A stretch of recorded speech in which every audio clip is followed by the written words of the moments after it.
Bem-vindas e bem-vindos ao canal. Fiquem agora com a leitura das cartas 43 e 44.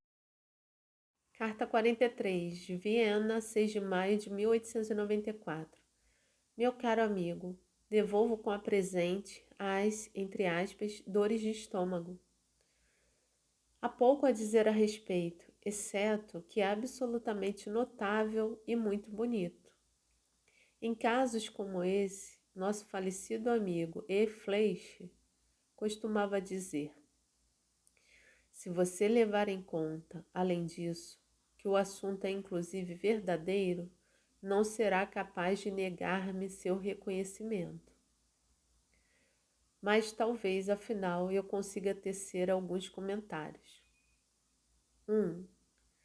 Se a localização é à direita ou à esquerda, penso eu, é um dado não suficientemente mencionado ou avaliado. 2. A parte teórica, mais uma vez, ficou muito curta, assim como o diagnóstico diferencial. Em suma, mais largueza. Como é que nem todas as afecções desse locus específico resultam em dores de estômago? Presumo que haja aí alguma ligação com as alterações nevrálgicas. Estou anexando um caso clínico cuja forma deve ser desculpada, em função de meu estado de saúde, e que espero possa interessá-lo em outros aspectos. Ainda não consegui concluir a introdução às neuroses. Sinto-me melhor, por vezes muito melhor, mas não cheguei a ficar livre dos sintomas sequer por meio-dia, e meu estado de ânimo e capacidade de trabalho estão realmente maré baixa.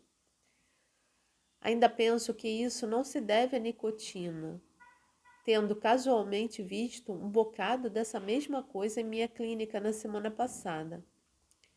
Creio tratar-se de miocardite reumática, algo de que a gente nunca se livra realmente. Nos últimos anos, tive repetidamente nódulos musculares reumáticos em outras partes do corpo. No verão, gostaria de voltar à anatomia por algum tempo, afinal, essa é a única coisa gratificante. Estou com visitas e, portanto, concluo com saudações cordiais a você e sua prezada esposa, seu Sigfried. Tem notas importantes sobre essa carta. A nota 1 se refere à resposta de Freud: devolvo com a presente as dores de estômago. E diz aqui na nota que, sem dúvida, é uma referência a uma publicação que foi feita em 6 de janeiro de 1895, onde Fliess formula a pergunta: mas haverá no nariz, talvez, tal como no córtex cerebral, uma localização específica para cada um dos sintomas distantes em outros órgãos? A isso, Fliess responde com um sonoro sim. Fliess fala sobre dores dismenorreias desconhecidas. Também diz que é possível provocar um aborto por meio do nariz. Afirma que um sangramento nasal cessou quando da ocorrência de sangramento genital. Menciona uma paciente em Viena, MB, de 22 anos, que era certamente a irmã de sua mulher. Tem outra nota, número 2, sobre Ernest Fleisch, que ele comenta na carta. Esse homem desempenhou um papel importante no começo da vida do Freud. E uma importante carta não publicada de Freud a Martha, de 28 de outubro de 1883, fornece alguns detalhes adicionais. A parte final da carta foi citada por Jones. Freud escreve: Marte, você está parcialmente certa sobre Fleisch. Nosso relacionamento não é exatamente de amizade, pois ele não tem sido meu amigo no mesmo sentido que Breuer. Houve sempre um abismo entre nós, uma aura de inacessibilidade ao redor dele. E quando estávamos juntos, Ele estava sempre demasiadamente ocupado consigo mesmo para poder aproximar-se de mim. Mas eu o admiro e amo com paixão do intelecto, se você me permite essa expressão. A queda dele me comoverá do mesmo modo que a destruição de um templo sagrado e famoso afetaria um grego na antiguidade. Não o amo tanto enquanto homem, mas segundo uma realização preciosa da criação. E você não precisa realmente ficar enciumada.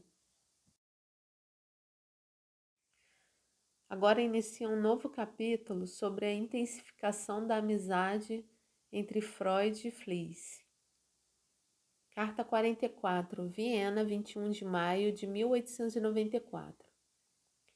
Caríssimo amigo, caríssimo mesmo, pois considero tocante que você examine tão minuciosamente meu estado, numa época em que está atarefadíssimo ou indisposto, ou possivelmente ambas as coisas. Houve em suas cartas um hiato que estava começando a me parecer estranho e que quase me induziu a escrever. A carta de informações. A uma jovem. Houve em suas cartas um hiato que estava começando a me parecer estranho e que quase me induziu a escrever. A carta de informações a uma jovem de Berlim a quem conheço e que, segundo espero, tem também um relacionamento amistoso comigo. Foi então que chegou a sua carta, com a meticulosa refutação de minhas fantasias, que são típicas dos doentes confinados e dos diletantes, mas sem uma só palavra sobre a sua própria saúde. Tenho observado há algum tempo que você suporta o sofrimento melhor e com mais dignidade do que eu, que oscilo eternamente em meus estados de humor. Prometo-lhe um relatório pormenorizado sobre minha doença da próxima vez. Sinto-me melhor, mas longe de estar bem. Pelo menos estou trabalhando outra vez. Hoje me permitirei 1 hora de satisfação e conversarei com você apenas sobre ciência. Obviamente, não é nenhum favor especial do destino eu ter aproximadamente 5 horas por ano para trocar ideias com você, quando mal consigo passar sem o outro, e você é um único outro, Walter. Amanhã mandarei a galinha e os 5 pintinhos para Reichenau, e na triste solidão subsequente, minha cunhada Mina, que é minha outra confidente mais próxima, partirá 2 semanas depois. Porei mais frequentemente em prática minha decisão de pelo menos escrever-lhe. Coloquei no papel parte da história da neurose para você, quando ainda estava em minha pior fase, mas agora estou paralisado. Tenho muito o que fazer. O último caso clínico para Breuer é a continuação de minha coleção sobre a neurose. Assim, não tenho feito nenhum progresso. Marion, não foi uma preciosidade? Não será incluída na coleção de Breuer, porque, supostamente, o segundo patamar, fator sexual, não deve ser revelado ali. O caso clínico que estou agora escrevendo, uma cura, está entre meus trabalhos mais difíceis. Você poderá vê-lo antes de Breuer, se o devolver prontamente. Dentre os pensamentos lúgubres dos últimos meses, havia um que vinha em segundo lugar, logo atrás da mulher e dos filhos, o de que eu não mais conseguia provar a tese sexual. Afinal, ninguém quer morrer imediata ou completamente. Estou bastante sozinho aqui na elucidação das neuroses. Sou encarado como uma espécie de monomaníaco, embora tenha a nítida sensação de haver tocado num dos grandes segredos da natureza. Há algo de curioso na incongruência entre o apreço que se dá ao próprio trabalho intelectual e o valor que os outros lhe atribuem. Veja esse livro sobre as diplegias, que arrumei às pressas, com um mínimo de interesse e esforço, quase com frivolidade. Tem alcançado um sucesso tremendo. Os críticos dizem as melhores coisas sobre ele. Os franceses, em especial, elevam-no às alturas. Hoje mesmo deparei com um livro de Raymond, o sucessor de Charcot, que simplesmente copiou essa obra numa seção adequada, com um agradecimento respeitoso, é claro.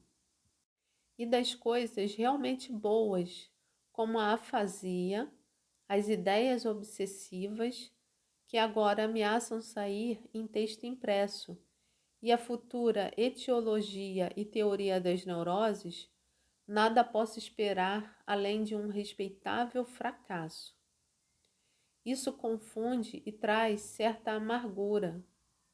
Há ainda uma centena de lacunas grandes e pequenas na questão das neuroses, mas estou me aproximando de um contorno e de algumas perspectivas gerais. Conheço 3 mecanismos. O da transformação do afeto, entre parênteses, histeria conversiva. 2, o do deslocamento do afeto, entre parênteses, ideias obsessivas. E 3, o da troca de afetos, entre parênteses, neurose de angústia e melancolia. Em cada um dos casos, o que passa por essas transposições deve ser a excitação sexual, mas o que impele a elas não é sexual na totalidade dos casos. Em outras palavras, em todas as situações em que se adquirem neuroses, isso acontece em decorrência de perturbações sexuais, mas existem pessoas em quem a hereditariedade provoca uma perturbação dos afetos sexuais e que desenvolvem as formas correspondentes de neurose hereditária. Os pontos de vista mais genéricos sob os quais posso classificar as neuroses são esses 4. 1. Degeneração. 2. Senilidade. 3. Conflito. 4. Conflagração. Que significam eles? A degeneração significa o comportamento inatamente anormal dos afetos sexuais. Assim, a conversão, o deslocamento e a transformação em angústia ocorrem à medida em que os afetos sexuais entram em jogo no decorrer da vida. A senilidade é clara. Trata-se, por assim dizer, da degeneração normalmente adquirida com a velhice. O conflito coincide com o meu ponto de vista da defesa. Compreende os casos de neuroses adquiridas em pessoas que não são hereditariamente anormais. Aquilo que é definido é sempre a sexualidade. A conflagração é um novo ponto de vista. Equivale aos estados que se poderia chamar degeneração aguda. Por exemplo, nas intoxicações graves, nas febres, nos estágios precoces da paralisia. Em outras palavras, catástrofes em que ocorrem perturbações dos afetos sexuais sem que haja causas precipitantes sexuais. Possivelmente, as neuroses traumáticas seriam abordáveis desde esse ponto de vista. O cerne e esteio principal da história toda continua a ser, é claro, o fato de que, em decorrência de influências sexuais nocivas específicas, até mesmo as pessoas sadias podem adquirir as várias formas de neurose. A ponte para uma concepção mais ampla apoia-se no fato de que, quando uma neurose se desenvolve sem fatores sexuais nocivos, é possível demonstrar que uma perturbação semelhante dos afetos sexuais estava presente desde o início. O afeto sexual, naturalmente, é entendido em seu sentido mais amplo, como uma excitação que tem uma quantidade definida. Posso citar-lhe meu último exemplo que confirma essa tese. Um homem de 42 anos, forte e de boa aparência, apresentou subitamente uma dispepsia neurastêmica aos 30 anos de idade, com perda de 25 quilos e tem vivido desde então num estado combalido e neurastênico. Na época em que isso ocorreu, de fato, ele estava oficialmente comprometido e emocionalmente perturbado por uma doença da noiva. Salvo por esse dado, porém, não houve fatores sexuais nocivos. Ele se masturbou, talvez apenas por um ano, dos 16 aos 17, e aos 17 anos teve relações sexuais normais. Raramente houve coito interrompido, nenhum excesso, nenhuma abstinência. Ele próprio atribuiu a causa de seu distúrbio ao esforço que impôs à sua constituição física até a idade de 30 anos, a ter trabalhado, bebido e fumado muito, além de levar uma vida irregular. Mas esse homem vigoroso, submetido a influências nocivas corriqueiras, nunca, dos 17 aos 30 anos, propriamente potente. Nunca pôde ter relações mais de uma vez e, além disso, dava a coisa rapidamente por encerrada. Nunca explorava realmente sua sorte com as mulheres e jamais encontrava depressa o caminho da vagina. De onde vem essa restrição? Não sei. No entanto, é notável que esteja presente precisamente nele. A propósito, tratei de neuroses em 2 de suas irmãs.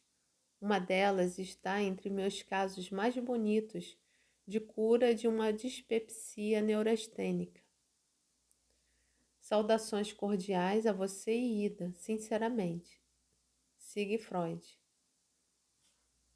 Eu sou Alessandra Silva, agradeço por você acessar o canal, peço que curta o vídeo, te espero na próxima leitura. Tchau!